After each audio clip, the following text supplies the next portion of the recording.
Good afternoon. I want to welcome everybody at this presentation in combination with the Manufacturing Knowledge Sharing Center. And today we have the Additive Center here to present themselves on what they do in helping people to design parts for additive manufacturing. We have Maarten, Alexandra, and David. They will do the presentation. I just do the introduction that people are here. As you all know, we have this will be recorded. For people who need to step out early or want to see it back afterwards, it will be available. We will send out a note where to find it. And I will give the stage to the people from Additive Center, and they will tell you more about what they do and what they maybe can do for us. So, perfect. Thanks a lot. Thanks a lot. So my name is Maarten van Dijk, Director of the Additive Center. Let me first do a quick introduction of everyone. Alexandra, mainly focused on getting customers up to speed with additive manufacturing, understanding what the value is and what kind of parts to actually print and that are useful to print. Next to that, she's also involved in engineering. Next to Alexandra, we have David. David is also application engineer, but a bit more focused on simulations and generative design topology optimization. I will do the introduction of the company and tell you a bit about how it originated. They will do the content like it is shown later on the screen. But before we move there, we want to ask you to open the Mentimeter. And the Mentimeter is, we prepared a few questions for you to understand a bit about who you are. So we can, even though it is on a camera, we can still get a feeling of who is on the other side of the camera. So if you can switch to the Mentimeter. So if you go to www.mentimeter.com, you can fill in the code that is on the top of the screen there. There's already, that's student. Oh, that's a generic one. There are already 4 in. How many participants do we have? 80. So we have almost have 10% of people in the Mentimeter, so it would be nice if everyone joins. A lot of mechanical designers, mechanical engineers, motor designer, layout architect, packaging coordinator. Nice to see. If you go to simply go to the website if you are not in there, and type in the code. There will be 2 questions for now. After that, we will continue the presentation. But later in the presentation, we also have some questions prepared, right? Yes. So please, if you've answered, leave it open so we can use it later as well. I will give it a minute or so because I see there are 24 people in now. Answers. 25 answers. 25 answers. Okay, from 80 people. There are still answers coming in, so let's wait a few seconds before we move to the next question. Nice, a lot of mechanical engineers and design engineers.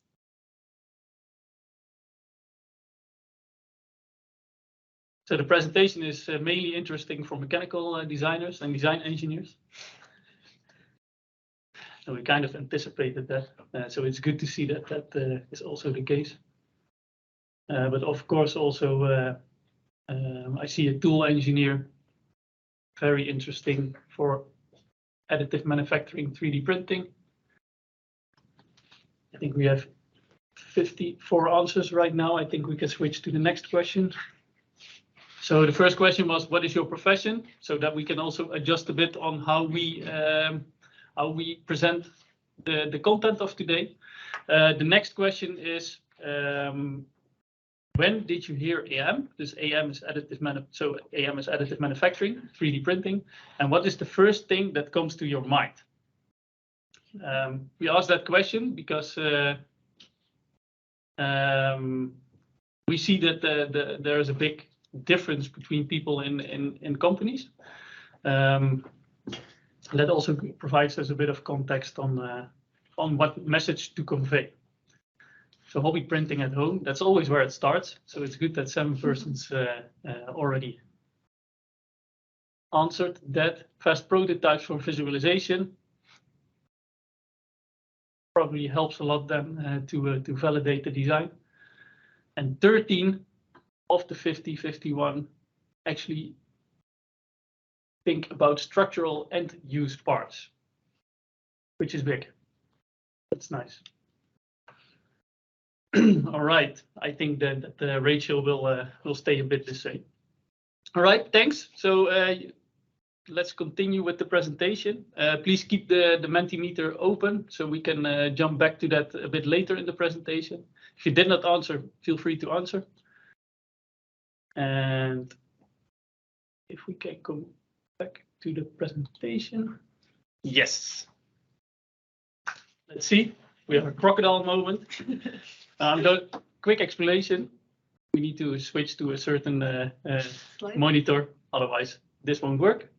And the crocodile is in the room, so that's our code word. Yes, great. Thanks a lot. So for today, I'll give a quick introduction about Additive Center. But after that, we quickly switch to design for additive manufacturing focused on machinery. So we'll cover a couple of things from technologies to materials, but also design approaches.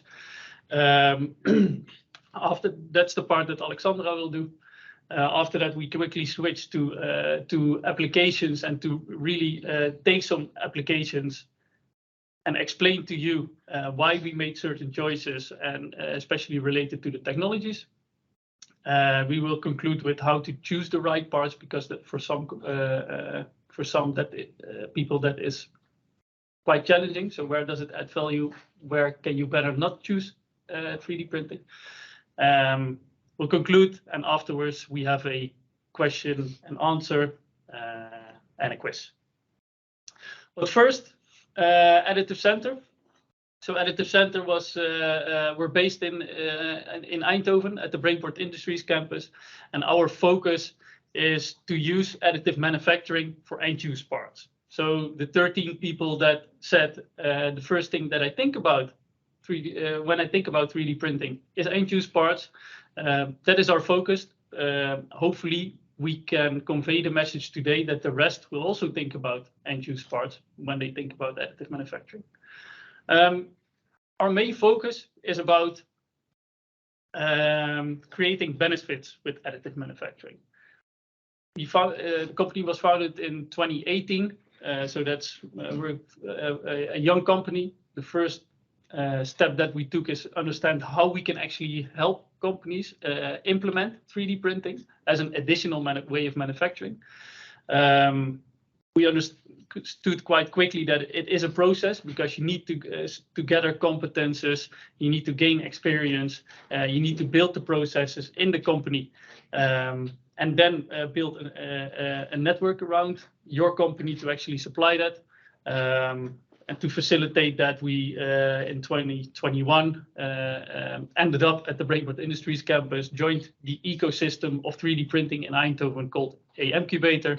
And this year, because we get so much traction with companies, it's our mission to scale additive manufacturing globally.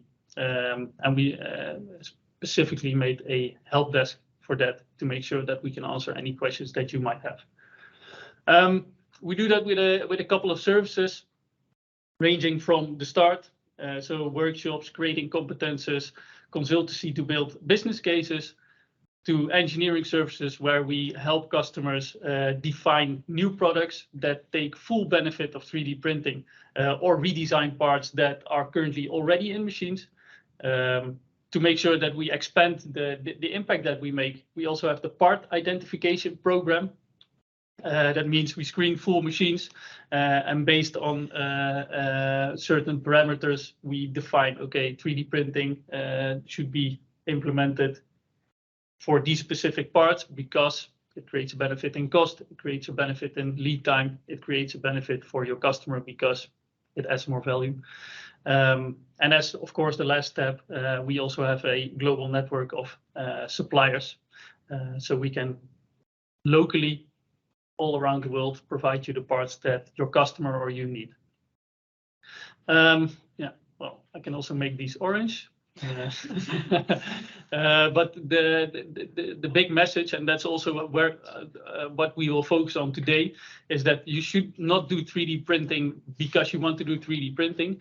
You should do 3D printing because it creates new opportunities, it reduces costs, or it improves your product. And I think ASML in general is you already have a few parts in 3D printing in your machine. It really improves the product. Just so you know, we're not focused on pushing 3D printing in any company because we have the goal to save money, 1 million euros this year, 2 million euros next year for our customers, and create a few disruptive applications, meaning that it adds more value to your company so you can be more competitive.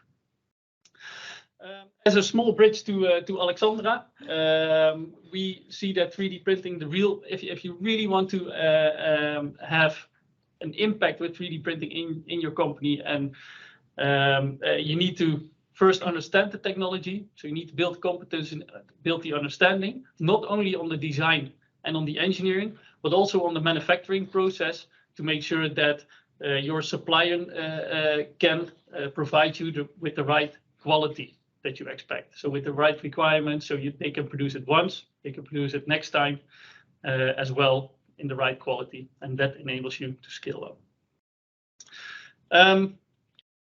With that, I want to hand over the crocodile to Alexandra. Yeah.